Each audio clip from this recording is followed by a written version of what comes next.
Hello and welcome to AAA Wargaming. It's a week after the Masters Open, and this is battle report number 11 and game one of the Masters Open. So this was we sort of had two tournaments rolled into one last weekend down at Walsall, run by Jordan Bladen. It was a fantastic event, brilliant venue, and the host as well, very nice, good food, the whole atmosphere was very good fun.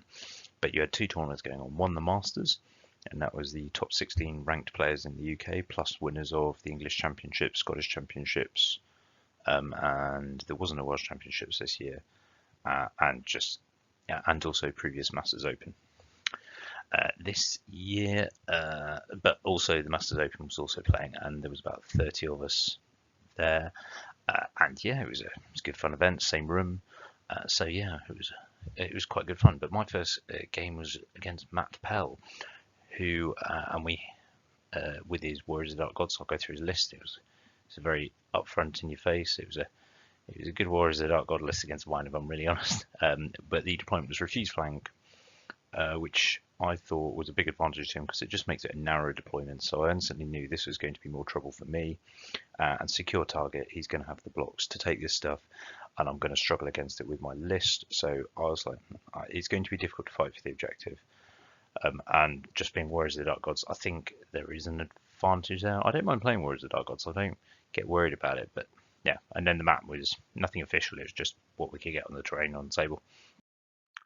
So in my list that I took to the Masters Open, I've talked about it before, but just to ruin, I wanted to try. I've tried the Crystal Ball. I think it was quite good on a Druid Master on a Dragon. That's because I just wanted the Dragon model in there and the Avatar as well. Wanted Hooters in there, so I just wanted my True Father model as well. Lucky Charm was because I had 10 points spare. I wanted to see if actually the attribute had been really badly nerfed by only being able to cast it once. I mean, you can only previously cast it once on a model, so does it actually make a big effect? I just wanted to test it out. Chieftain BSB build with Hero's Heart and 2 Aether Icons and Drums of Keverin. I really like this build. It works really well. I think absolutely, well, probably in the points update, it's not going to be allowed in the future because this is just lethal, not allowing people to do anything but hold, and especially when you think about covering fire with Highborn Elves or Empire, it's really, really good. And just when someone puts chaff in front of you, you can use it to bounce onto their main line. A good unit of Dryads, which I've sort of got back to love just by using them for a support function. Small unit of 8 Dryads, just scoring, and then 17 Archers. I just wanted to play 5 games with them to see if I haven't played 5 Archers for a very long time, and I just wanted to see whether the points reduction had actually made them any good. So, and then 5 Haith Hunters because I quite like them, and then I took 6 Kestrel Knights. I've run this sort of combination before. They do have Balancer of Silent Mist on them, so obviously that's not going to be any use this game, but it does help in the tournament throughout. 13 Blade Dancer with Aether Icon, my champion, and Standard Bearer, so my standard build. 5 Briar Maidens, a champion, and 8 Centaurs with Silver Blades just because I had extra points. I dropped a Sentinel to get the Drums of Kemerin in, so I just felt it had done so well in the practice game that I really wanted it. So on to, sorry, that's not Saurian Nations, it's Warriors of Dark Gods, so it's Matt Pell's list.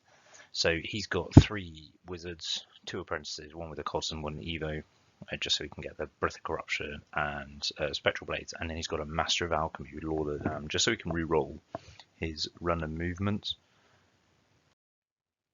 But this Master of Alchemy, that just made me get quite worried. That probably changed the game. It just puts enough spells that I have to stop against my Tree Father and Glory of Gold and stuff like that, and being able to make all my stuff flaming, especially when you look further down at the Chosen Knights. That was the thing that really changed this to my head to a red. If that had been an Evo Master or something else, I'd have actually been a lot more happy about this, but or even Pyro. But this, well, maybe not Pyro, but this ultimately made me go bugger. Obviously, he had 26 warriors with zealots, banner, and paired weapons, so these are kicking out a world of attacks. We talked about he told me 33 or maybe or something like that, but I wasn't too concerned apart from with the Alchemy Adept. That would have been quite interesting. 12 Fallen obviously is a Wizard Bunker, 5 Flares with Lash, Forsaken 1. This is going to be quite tough with the 5 up Fortitude. But I thought my True Father, my Avatar could probably go through it. maybe even the dragon, but I didn't really want to take the dragon. I mean, one spike with that thing and dragon's gone, while the avatar can probably take it. 6 wretched ones, and 2 units of 5 chosen knights with wrath and full command, so good on the charge, or good in the first round of combat, and then something I could take.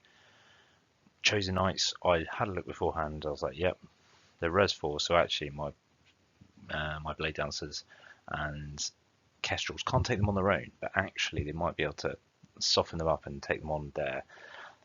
So that was my plan with them, and just keep my big good units away from the wretched ones and work out which monster I wanted to send in. I thought if I send the monsters in, there is a good chance that I can stay and just keep them alive, and just keep shooting them off a little bit, and then just try and weaken the Forsaken one before my avatar goes in.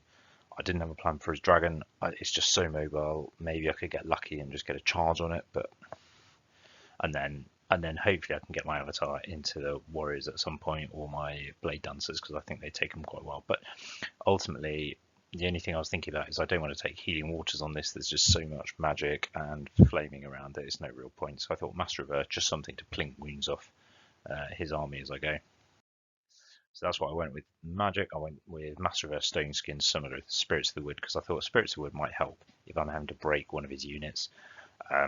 It's just quite good. Also, it gives me 2 forests. But I chose Break the Spirit just to kind of restrict his movement. There's quite a lot of terrain in the centre, so I thought that was best on the maidens. And then with, yeah, just the Hellfire I think was a good option. It's strength 6, and it just goes through all my stuff. Quicksilver Lash, between those two, you're going to keep my avatar in check. Glory of Gold. It also Hellfire allows him to go after some of my softer elements rather than just just a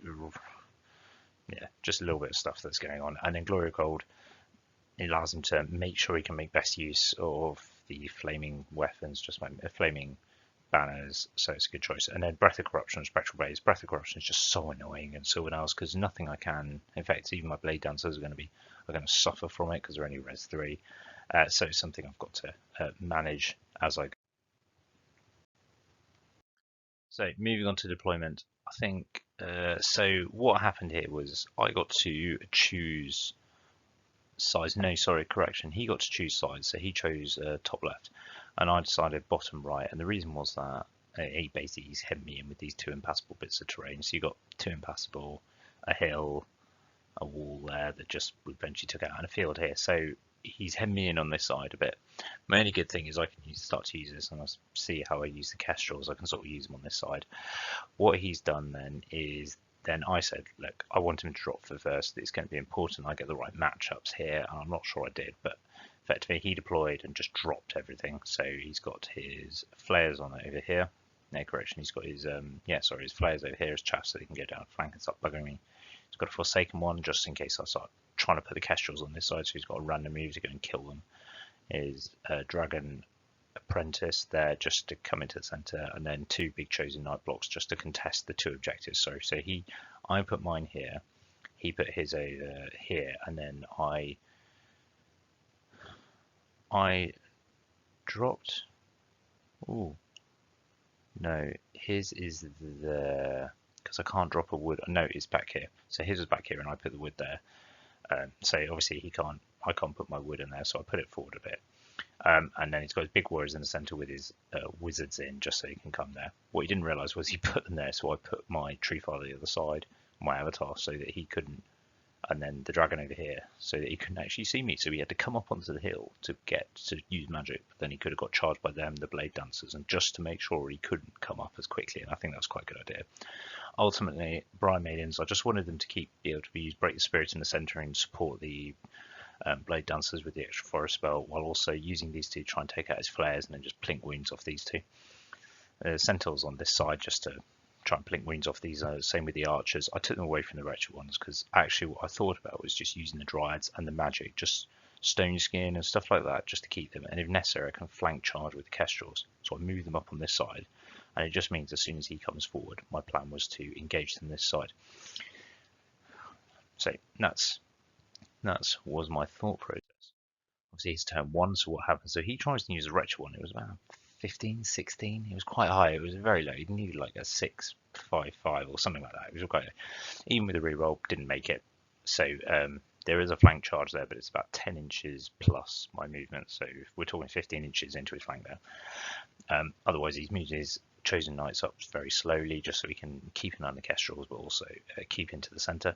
Means I can't pop around here and just start messing around with his centre. He's brought his wizards up to there so he can use Hellfire on these guys. Very clever, because Hellfire doesn't need line of sight, which I thought it did.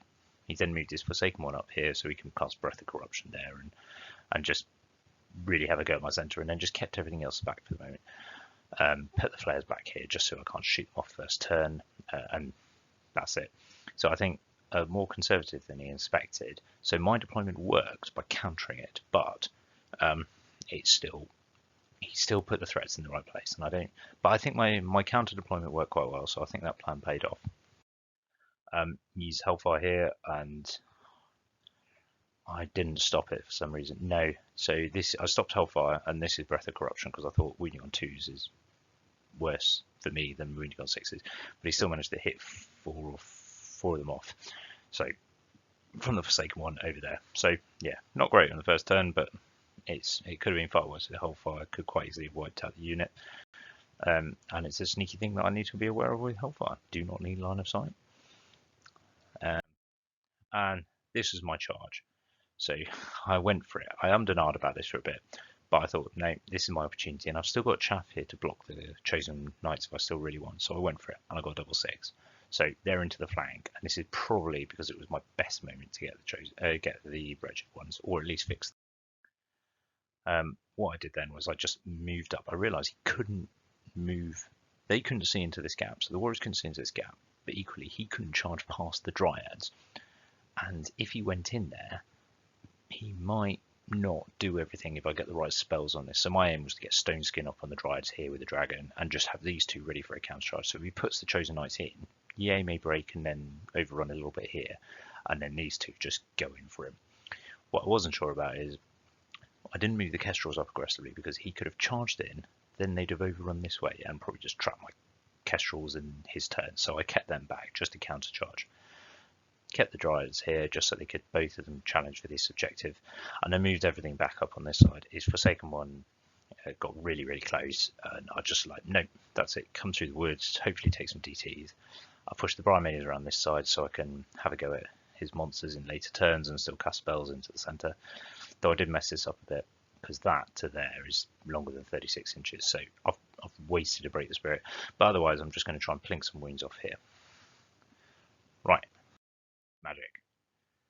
Yeah, you see it's fallen over. I cast Oaken Throne. That was 4, and it's phase 1, so I've got 5 dice. That was my 4 dice for Stone Skin, so it's gone off. But that's 666, which goes to 777 because it's card 1. Matt, to be fair to him, had the good grace to try and dispel it. Unfortunately, I mean, with his 4 dice, he needed, so I've got what? 18, 22, 23 with the Master Rod, so he needs 23 on 4 dice, so he needs 3 6s and a 5 himself. He did the good grace just to try and dispel it, just to not see my wizard sucked into the warp. But yeah, so I've got no magic, really, no good druidism spells. Well, I've got no druidism for the rest of the game, so this is a problem. I've got no way of healing, I've got no way of buffing my army, so it's going to be in a bit of a backwards foot. But I was like, okay, I've still got the wretched ones on this side, so they're going to have a trouble, and that probably now the chosen knights don't want to go in there because they're now wounding on 6s. So even with that, there's potential for them just to bounce, and then I really go into his flank. The other side, I did get a wound off Forsaken one, but none of the other shooting did anything. It was 5 Heath Hunters, so Heath Hunters looking pretty good. This is an action shot through there, just 5 bombs. In my turn 1, I kill one of his wretched ones, and he does nothing to me, but he's wounding on 6s, and there's 2 of them, and because of the amount of combat res, he didn't even bother to try and reform. It was like double 1 or something. So I've fixed them still there, and I don't think his chosen one is going. I was right. So what he does is chosen one's reform, so he's got to go in fully in there. He's brought his warriors up here, so to this angle here, and this is just threaten the center and push me back with his chosen knights. And while his 2 monsters have gone over here, he wants to basically push them away. I thought there was a mistake with Forsaken one. I thought that should have still pushed forward and still threaten my center area, because I think it would have done a lot of damage.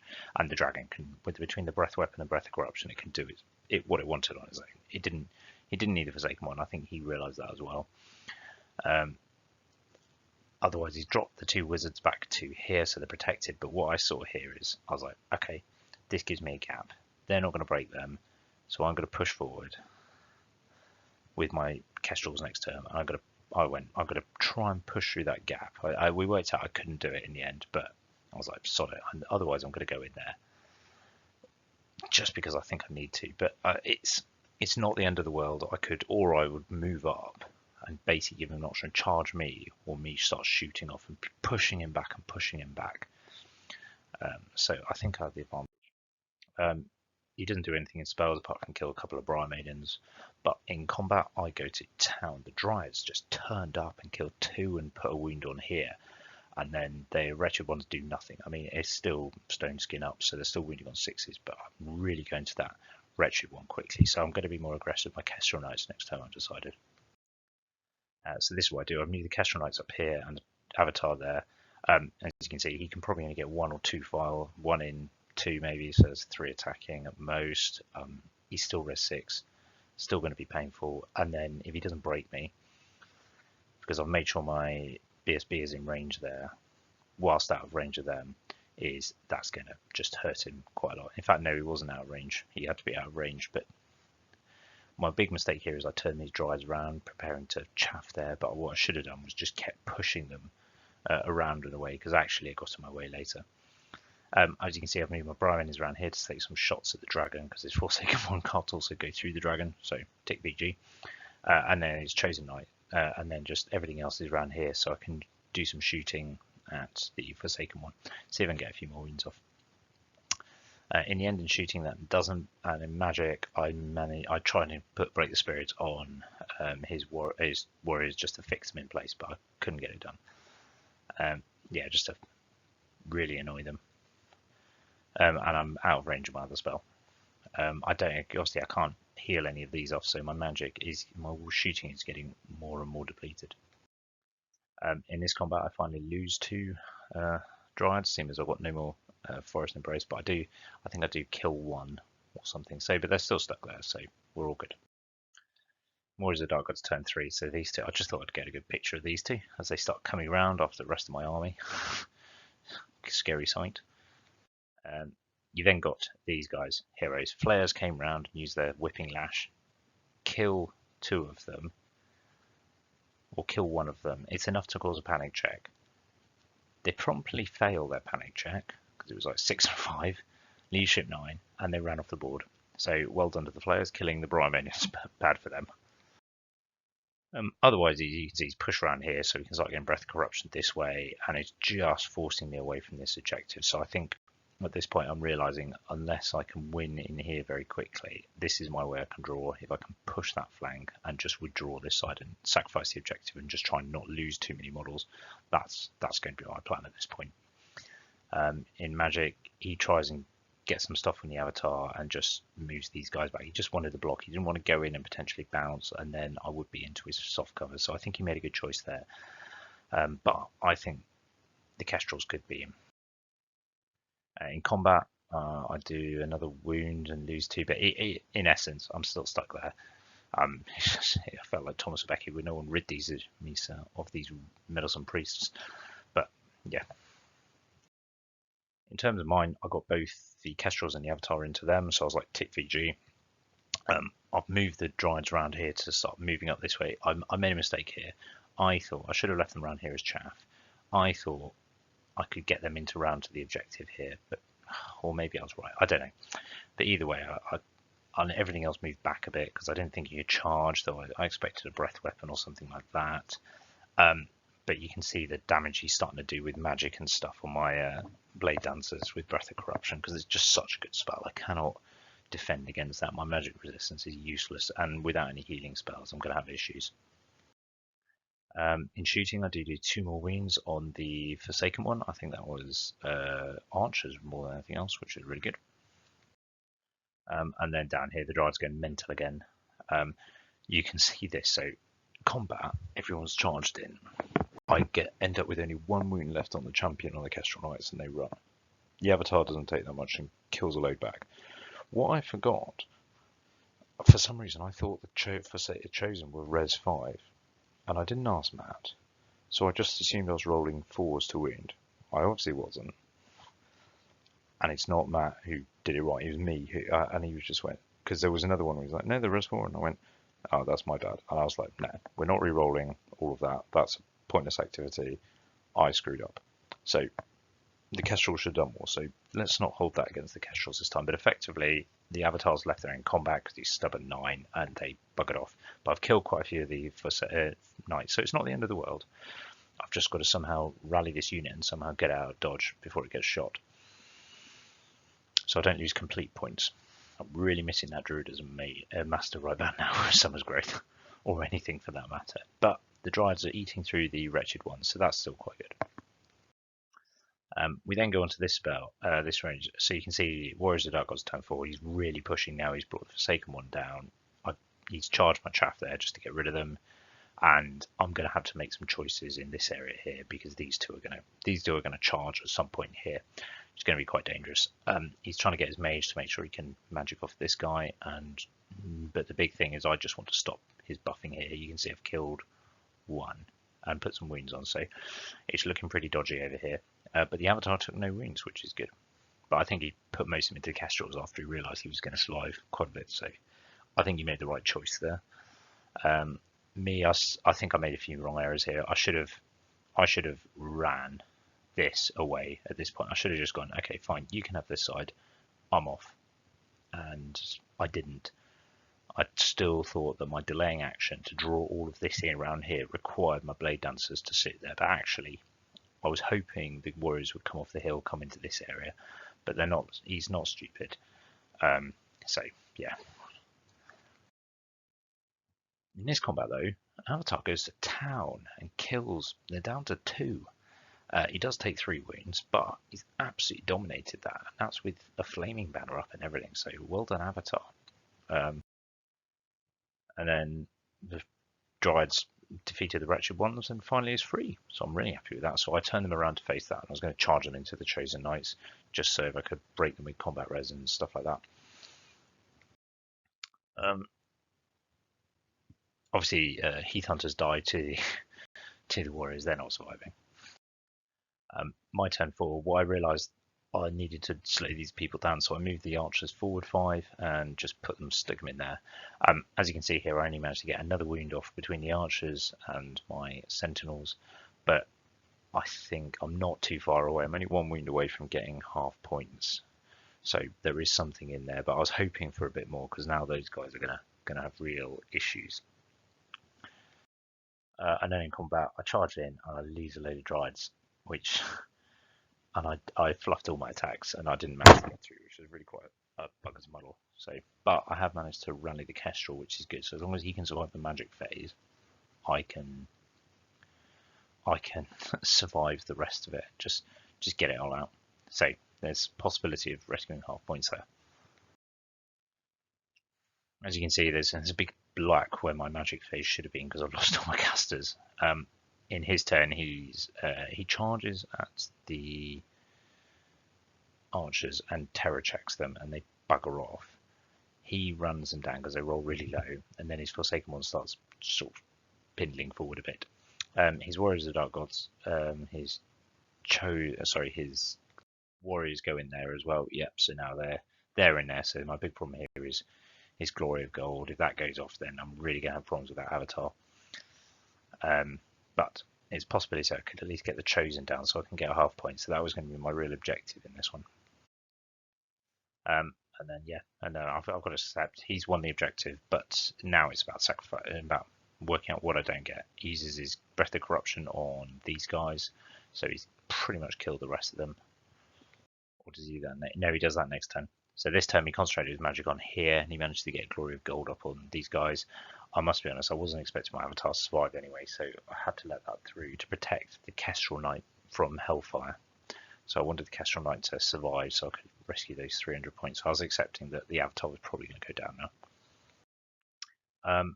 As it does, the Avatar survives on 1 wound and has killed another Chosen Knight, so they're definitely down to half points. And yeah, got this whopping great Kestrel Knight that I can get away with, but the Dryads have run.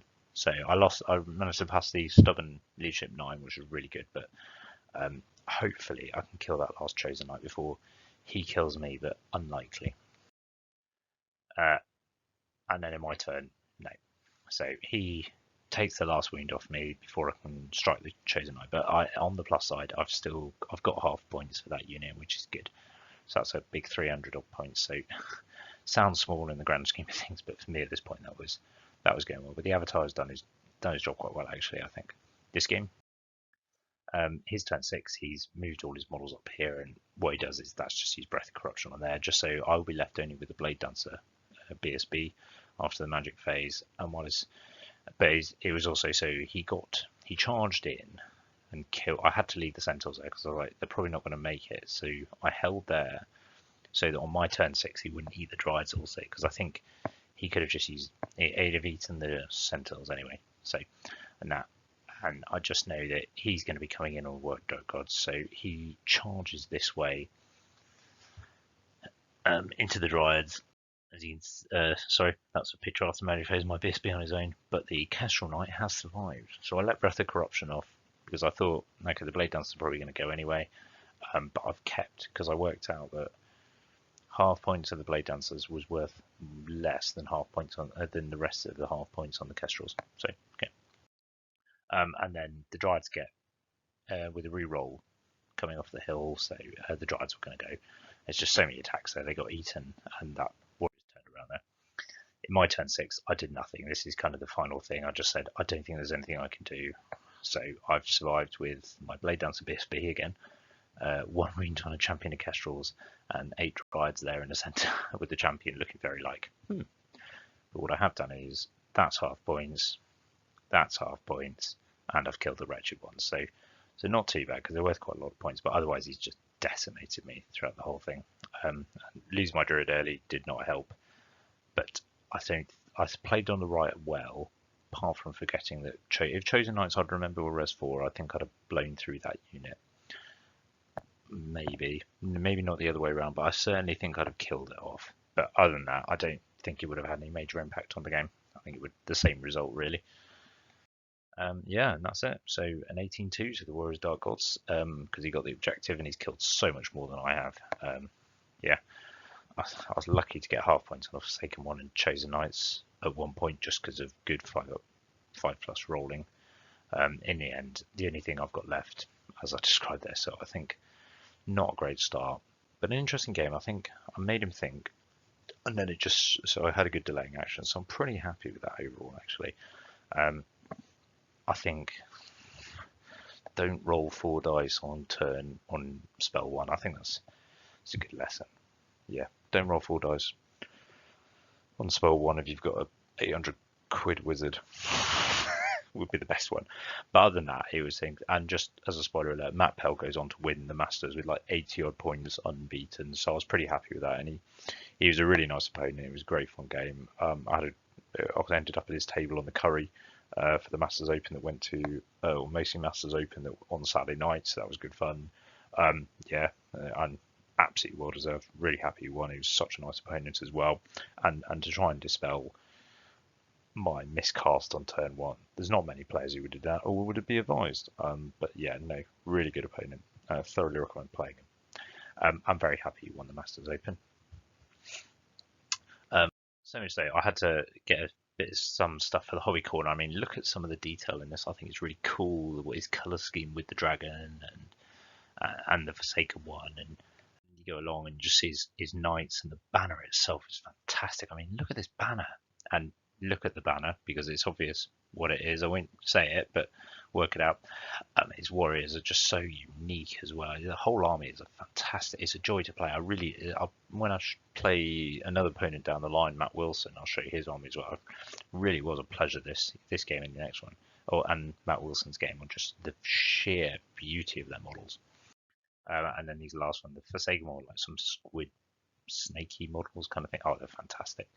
And his Chosen Knights one, these griffin things that he bastardized a bit. But yeah, it was really good fun. So yeah, overall, not a great starting tournament wise, but it was good fun. Really happy with that. So yeah, that's AAA Wargaming. Thank you very much. Hope you enjoy, and I'll see you on the next